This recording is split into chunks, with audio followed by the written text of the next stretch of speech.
Hello, my fellow YouTubers. This is your boy, your man, your YouTuber, Jack McCarthy. And today I'm reacting to the latest Mr. Nightmare video. This is 3 disturbing true Christmas horror stories. That's right, Christmas horror stories.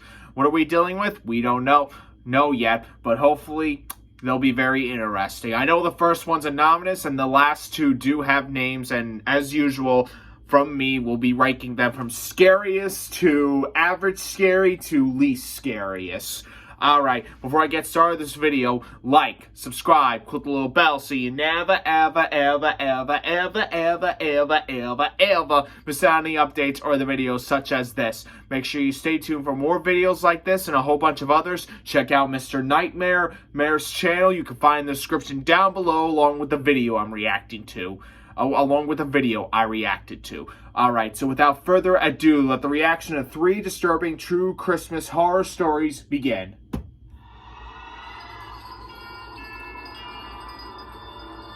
Christmas horror stories. Story number 1. It was a cold December night a week before Christmas. My family always does Christmas in our Hamptons, New York summer house. The Hamptons are always quiet this time of year, as a large chunk of the real estate there is owned by rich people who have 2 or 3 other houses elsewhere in the country. My dad and I were at the house first before the rest of my family, as my mom and sister still had work until the next weekend. Alright. My dad was retired at the time, and school was over for winter break for me, so we wanted to just go to the Hamptons house early.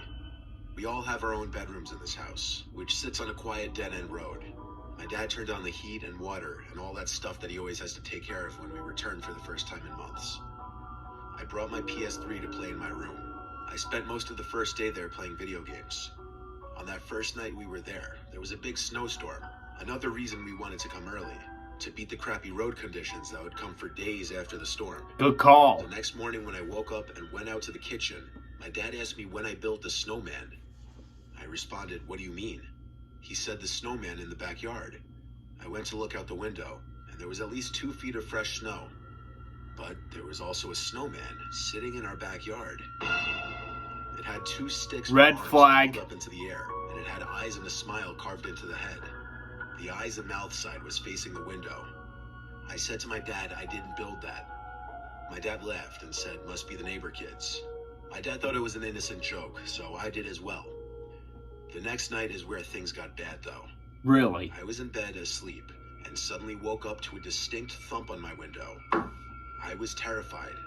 I pulled the blankets over myself to hide, to not be in view of whoever might be out there. Yeah. But after 5 minutes, I started to wonder maybe it was snow that fell off the roof and blew into the window. I got up to peek out the window. I screamed because at first I thought what I saw was a person, but it was actually another snowman standing right outside my window. There was an angry frown on this one instead of a smiling face. I screamed for my dad, and he came rushing inside. I pointed at the window, and this time he wasn't happy. He said he would go next door in the morning and talk to the kids' parents. I slept in my sister's room the rest of that night. The next morning, my dad went next door and rang the bell, but they weren't home. There were no cars in the driveway. They weren't even in town.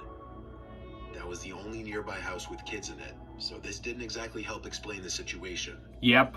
For 5 or 6 days straight, nothing else happened until Christmas Eve night. For now. The rest of our immediate family, plus all 4 of our grandparents, were now in the house. We were in the living room. This was before dinner, but it was already dark out. Okay. Someone knocked on the front door instead of using the doorbell. We weren't expecting any other family.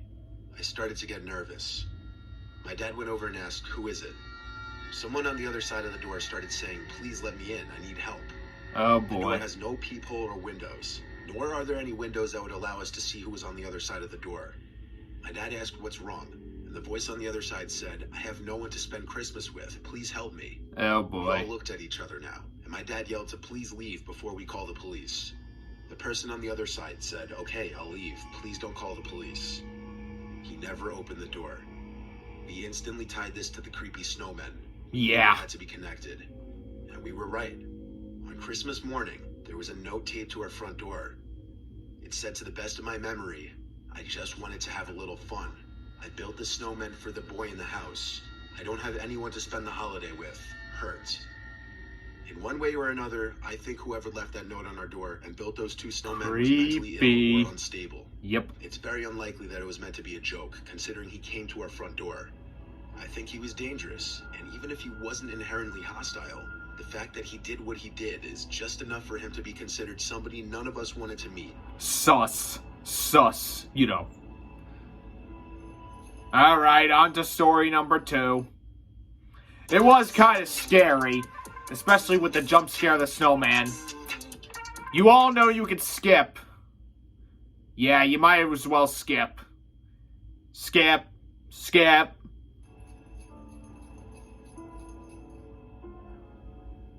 It was Christmas of 2016. My name is Andre, and at the time I was 21 years old. Okay. Our family was all at our Uncle Joshua's place for the holidays. Well, it was Christmas Eve. My immediate family, plus my cousins and other close family, decided let's go to my uncle and aunt's place in downtown Miami. We come from Connecticut, so we're not used to warm weather around the holidays. Alright. It was Friday, the day before Christmas Eve. My brother Nico and I, being young single males and being in Miami, wanted to go out. We were hearing about a bunch of Christmas-themed parties going on at clubs and bars. Nico was 18 at the time, but he had a fake ID, so we figured he'd be alright. We went to this one club on Miami Beach that was having a Christmas-themed event. Sweet. Mostly everyone online was wearing Santa hats, so it felt festive. But it was all a waste of time because at the front of the line, the bouncer not only told us it would be $100 to get in, but he also called Nico out on his fake ID. So we tried a bar not too far away. We got into this one. There were some people wearing Santa hats here too. I guess that was expected on the weekend of Christmas. While we were at the bar, this older woman started talking to Nico. I overheard most of their conversation. The woman appeared to be mid-40s, and I heard her keep telling my brother how she has such a thing for younger guys with Hispanic accents. To be honest, it sounded kind of creepy and weird. Yeah. He was probably blinded by the fact that a woman was hitting on him. I just let him do his thing. The woman was wearing a blue Santa hat and had on a sexually provocative Christmas sweater. The two of them were talking for so long that I ended up making friends with the guy sitting next to me at the bar. Then suddenly Nico patted me on my shoulder and said he's gonna leave with the woman. I told him all right. I was happy for him, I guess. Man, yeah, not so much a good idea. And I just called an Uber back to my uncle's, assuming Nico would be spending the night with a woman. Yeah. I was mid-Uber ride when my phone rang. Nico was calling me. I picked up to static. It sounded as though maybe he pocket dialed me, but I heard a male's voice in the background that didn't sound like my brother. What? And then suddenly another male's voice could be heard yelling. I said Nico's name over and over, trying for acknowledgement, but the call eventually disconnected. Obviously, this was a pretty concerning phone call. Yep. I was under the impression he was alone with a woman. I tried calling him like 10 times, and finally someone picked up. But it wasn't Nico. Who was It it? was the voice of some older man with an extremely deep voice. When I asked who this was, he said he found this phone on the sidewalk. I asked him if he could drop the phone off at my uncle's place or if he could meet me somewhere. He didn't answer that. I just heard talking in the background, and then I heard screaming. It was Nico's voice in the background, screaming my name, screaming help. Then the call disconnected. I asked the Uber driver to pull over, as I was freaking out trying to call anyone in my family. It was late, no one was picking up. I explained the situation to the driver, and he advised I call the police immediately. That's what I did. The police came to my uncle's place, where I woke my family up, informing them that Nico was in trouble. I had to give my best description of the woman's appearance from the bar and what time he left the bar. Then, my dad and I, along with the police, went to the bar that we were at, and it was then that I got a phone call from a random number. It was Nico. He was out of breath, gasping into the phone, explaining that he was kidnapped and barely escaped. Oh He was boy. currently using a stranger's phone. All of us went to Nico's location, which was a sketchy street somewhere in North Miami. When we found him, his face was a bloody mess. He had 2 black eyes, and all of his possessions that he had on him were stolen. He gave his whole story. He left with the woman who claimed to have called an Uber or Lyft. When the alleged ride arrived at their pickup point, which was in some quiet back alley area, Nico found out once inside the car that it wasn't in fact an Uber.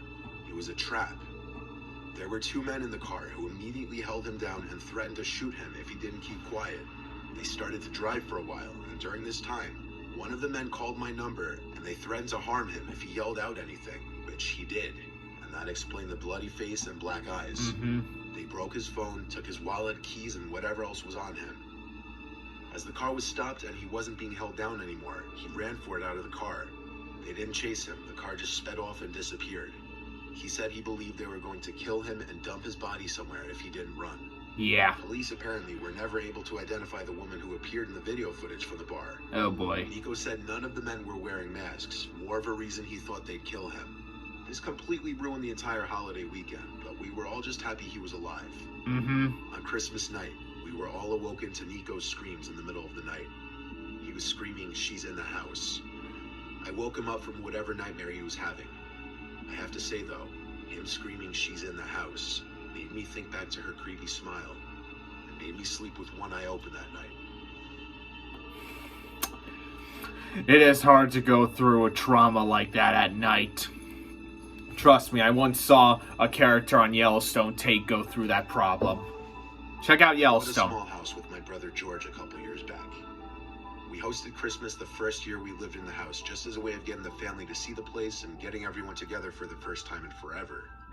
We don't have the biggest family in the world, so it was the two of us, our parents, our aunt and uncle, cousin, and our sister and two nephews.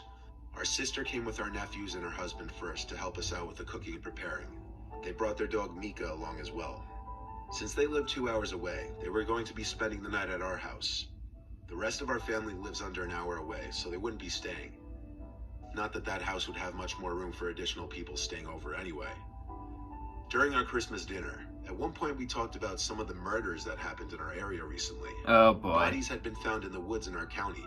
It wasn't a topic that we kept going long, as our mom and my sister wanted us to drop it for the sake of the holiday and the kids. Good call. After dinner, we all had some wine in the living room with a Christmas movie on in the background as we talked. After a few hours, the family started to slowly leave, until it was just my brother and I, and my sister, her husband, and her kids. The kids went to bed before us. The four of us stayed up later having more wine. My girlfriend ended up coming over past 10 to spend the rest of the night with me, since all of her family had gone home. Eventually, Christmas night was over, and it was time to go to bed. I woke up to my girlfriend shaking me. The room was still dark. I groggily looked at the clock next to my bed, and it said 2-something a.m. Huh. I asked my girlfriend what the issue was, and she whispered, "Listen." I listened, and heard Mika out in the hall growling. I got out of bed and entered the hall to see what was going on. Then I saw that the back door to our house was wide open, and a breeze of cold air started to hit me in the face. Mika was looking out the door.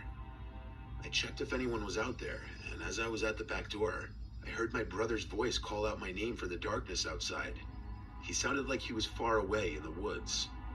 I was worried he was in trouble or needed help with something. I went back to my room to tell my girlfriend, as I put my shoes and coat on. I stepped outside with a flashlight. There was a light dusting of snow on the ground, enough to see footmarks leading from the back door down to the back deck towards the woods. I yelled back George's name very loudly. I heard his voice call back my name. It was confirmed he was in the woods now. But oddly, as I entered the woods, his footprints slowly faded and got harder to see, until they were just impossible to continue following entirely. I screamed back at the top of my lungs, "Where are you? What's wrong?" I once again heard George's voice call back just my name. Every time he called me, his voice was the same distance away. I was uncomfortable getting any further away from my house because I didn't want to get lost in the woods. I tried finally calling George's phone, but he didn't pick up. I continued a little further into the woods, but now George's yelling stopped. As much as I yelled out into the woods, there was dead silence. Not even the sound of a bug in the freezing cold. Just the sound of the light breeze. And suddenly my phone rang. I was hopeful it was George, but it was my girlfriend. I picked up, and she said, "Chet, George is in his bedroom right now." "What?" I said. That didn't make any sense. I was hearing his voice this entire time in the woods. I asked her to check if my sister's husband was also still in one of the pull-out couches, and 30 seconds later, she said yes. Suddenly, I felt like I wasn't alone in the woods. Like anyone was about to grab me from any direction. I turned back the way I came and started running as fast as I could. I didn't stop until I saw the backyard light from my house becoming more visible through the trees. I made it back to my house, and everyone was awake now. George and everyone else had a look of horror on their faces when I explained that Mika was growling, looking at the wide open back door, and the fact that there were footprints leading into the woods. But The scariest part was that I thought for sure that the voice I was hearing was that of George, and whoever it was knew my name. We contemplated calling the police for half an hour and then ended up doing so. A police officer came and just asked us any questions like if anything was stolen, if we know anyone that may mean us harm, etc. Then within half an hour, and after telling us to call back if anything else happens, he left. I don't know if I think this had anything to do with the murders that were going on at this time in our county, but I did think it was worth mentioning in the story. Nothing else did ever happen after that night, but we can't for the life of us logically explain any of this. I'm still scared to go in or near the woods past dark. Can't say that I blame you. Damn.